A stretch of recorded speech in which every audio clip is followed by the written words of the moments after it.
साथियों, ये क्रिमिनल और नॉन क्रिमिनल का मतलब ये बताया था। जैसे पूर्व में भी आपको आय प्रमाण पत्र में भी ऐसा हुआ करता था, अब तो संशोधन कर दिया है। शेड्यूल कास्ट के व्यक्ति के पास 2.5 लाख रुपए होंगे और 3 लाख हो जाएंगे तो वो अमीर हो जाएगा, और बाकी के पास 7 लाख रुपए होंगे तो वो गरीब रहेगा। क्रिमिनल नॉन क्रिमिनल की बात आपको समझ में आ रही है ना? अगर शेड्यूल कास्ट के व्यक्ति के पास 3 लाख होंगे तो वो अमीर होगा, और बाकी के लोगों के पास 7 लाख होंगे तो वो गरीब होगा। इसी प्रकार ये क्रिमिनल नॉन क्रिमिनल की बात ये कर रहे हैं। कैसे कर रहे हैं आपको समझ में नहीं आई?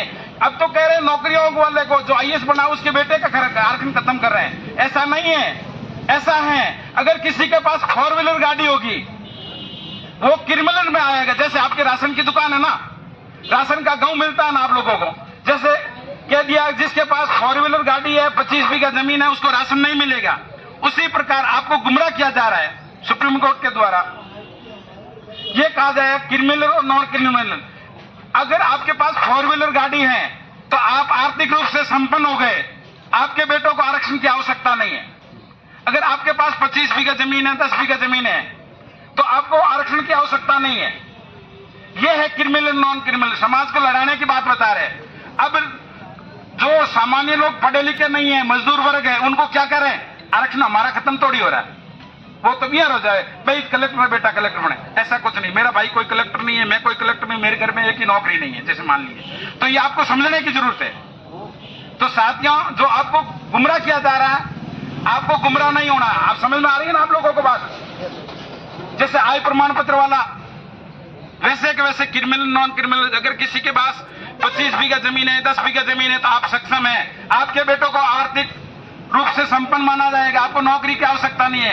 यही कहेंगे आपका बेटा 10 बीघा जमीन है, कमा करके खाएगा, कहां आपको आरक्षण की जरूरत है? अगर आपके पास 4 व्हीलर गाड़ी है आपके नाम से, तो आप क्रिमिनल से आरक्षण के योग्य नहीं है। इसी प्रकार अपने समाज को, जनता को, अपने लोगों को समझाए प्यार से, और अपन को भगदड़ नहीं मचानी है। बाबा साहब ने कहा था आप हवा के साथ चलना है। अगर बाबा साहब भी उसी समय विरोध करते तो आज ये आरक्षण नहीं होता और हम लोग इस जम पे नहीं बैठते। उनके साथ रहना है। अगर दुकानें बंद नहीं की हैं तो बहुत बहुत साधुवाद, धन्यवाद। उनको और धन्यवाद देना है। क्यों देना है? उनको एहसास इसलिए हो जाएगा कि देखो इन्होंने ज्ञापन दे दिया, इनका काम हो गया। अब हमारे से खोलने से, बंद करने से इनके कोई असर ही नहीं पड़ा। क्यों? आपको जो कह रहे हैं ना भाई साहब ने, किसी ने कहा था मनुष्य स्मृति का लागू कर देंगे।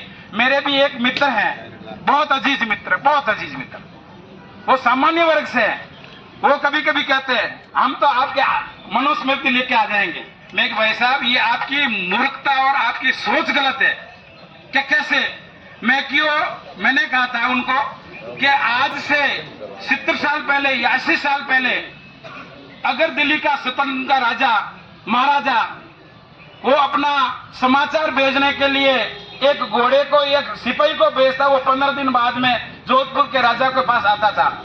अब आज फोन, मल्टीमीडिया, विज्ञान इतना तरक्की कर गई है, एक गरीब जो कागज बुनने वाली, चुगने वाली है, वो कहे भाई आज तू कितो कटो भरियो, देख तो तारा ड्रेस घनी चौकी लाई ड्रेस, अरे सब्जी तो बढ़िया बनी। तो अरे उनको पता नहीं है, उन लोगों को जो आप लोगों को भोल में डाल रहे हैं कि हम ये कर देंगे। आप क्या कर देंगे? विज्ञान ने इतनी तरक्की कर दी है। आपको जो आप कह रहे हो ना कि आप ये मनुष्य स्मृति लागू हो जाएगी, ये हो जाएगी, ये उनकी भूल है। आज तो विज्ञान ने इतनी तरक्की कर दी, इतनी तरक्की कर दी है। कहां? उस समय तो एक गरीब कागज बुनने वाली से मतलब राजा कितना महान था या कितना अमीर था, उसके पास भी कहां था वो? अगर अब उस समय एक राजा के पास घोड़ा हुआ करता था, आज किसी गरीब के पास पैसे हैं तो फ्लाइट से उड़ करके वो कभी अमेरिका जा सकता है 4 घंटे में। क्या बात करते हैं आप? मनुष्य इतने नहीं लागू कर देंगे। कहने वाले से समझने वाला बुद्धिजीवी होता है। हाँ, आपको ये गुमराह जरूर कर रहे हैं। कम से कम ये ऐसे बोलते तो हमारे लोग जागरूक होते हैं। ठीक है ना? 2 अप्रैल वाला हुआ था प्रकरण, हमने हमारे अधिकारों के लिए रोडों पे आए थे। हालांकि हमें उस समय काफी लोगों पे काफी जगह शांति रही, काफी जगह उपद्रव, उन्होंने भाषा दे दी, ऐसा हमने किया नहीं है। और अपन को शांतिपूर्वक तरीके से बाबा साहब के अनुयायी हैं और बाबा साहब के हमें फॉलोवर हैं, तो बाबा साहब ने जैसे संघर्ष किया, बाबा साहब मात्र अकेले व्यक्ति थे उस समय, और पूरे वर्ल्ड में कोलंबिया यूनिवर्सिटी में उनकी प्रतिमा लगी है, और पूरे वर्ल्ड में ये अमेरिका वाले कह रहे हैं अगर यहाँ जन्मा होता तो ये आपने सुना वो सूर्य की भांति ये करते, बहुत घनी बाबा साहब की कहानियां हैं। तो हमें भड़कने की जरूरत नहीं है, हमें बुद्धि काम लेने की जरूरत है, ठीक है ना। हम ये नहीं कहे उस सरकार को वोट दे देंगे, उस सरकार को वोट दे देंगे। जिस समय आए ना, बाबा साहब ने कहा पर्दे में आप दे दो ना, जैसे आपको करना आपने कर लो, दिखावे से दिखावे की राजनीतिक मत करो, उनको आप करके दिखाओ। आज हम शांतिपूर्वक से मतलब अब महामहिम राष्ट्रपति महोदय हमारी हैं, अपनो खुदरो भाई दुकान खोलन बैठो आप कहीं करा, तो विरोध नहीं करना है। बाबा साहब ने कहा आप धारा के साथ चलते रहो, उस धारा को समझ लो, शांतिपूर्वक तरीके से अपनी बात रख लो। तो अभी शांतिपूर्वक लोगों ने हमें समर्थन दिया है, इनको बहुत बहुत साधुवाद, धन्यवाद। और भी कोई वक्ता है तो अपन को शांतिपूर्वक तरीके से करना है और दिमाग से, बुद्धि से काम लेना है। अपन को किसी का नुकसान, आर्थिक नुकसान नहीं पहुंचाना है, किसी को गाली गलौज नहीं करना है, किसी के साथ जोर जबरदस्ती नहीं करनी है, और संविधान के दायरे में रह करके अपन को ये सब शांतिपूर्वक तरीके से अपनी बात को रखनी है।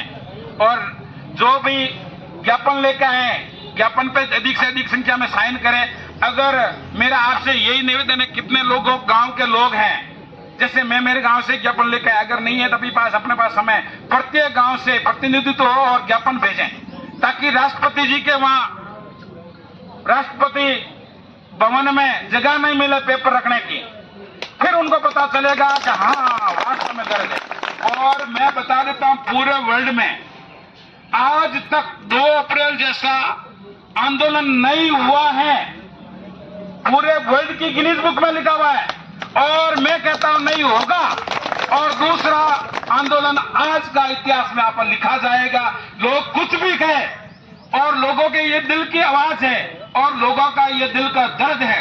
अब अपने समाज में भी खूब सारे लोग हैं, मेरे मन से कभी निकल जाता है, मैं कभी गुस्सा करता हूं, मैं क्यों, ये तो लोग जो नहीं समझे, बाबा साहब भी कह रहे थे ये लोग सोए क्या, ये तो जिंदी लाशें हैं हमारे समाज में, जो उठ करके नहीं आती है।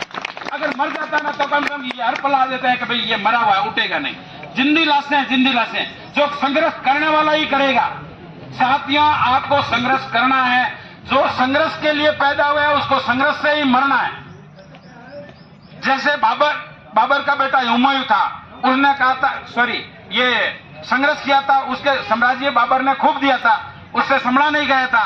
और एक कहा था शेरशाह सूरी ने जिंदगी भर संघर्ष किया था, मुट्ठी भर बाजरे के लिए मैं हिंदुस्तान की राह से खो देता। तो कहने का मतलब जो संघर्ष करेगा वो ही करेगा, हर किसी के संघर्ष की लिखा हुआ नहीं है। जो भाग्यशाली होता है बाबा साहब के मिशन को, ये पुण्य का कार्य है। अगर मैं कहता हूं, अगर इस संघर्ष करने की मतलब पेड़ में आप अपनी आहुति दे रहे हो, तो आप कम से कम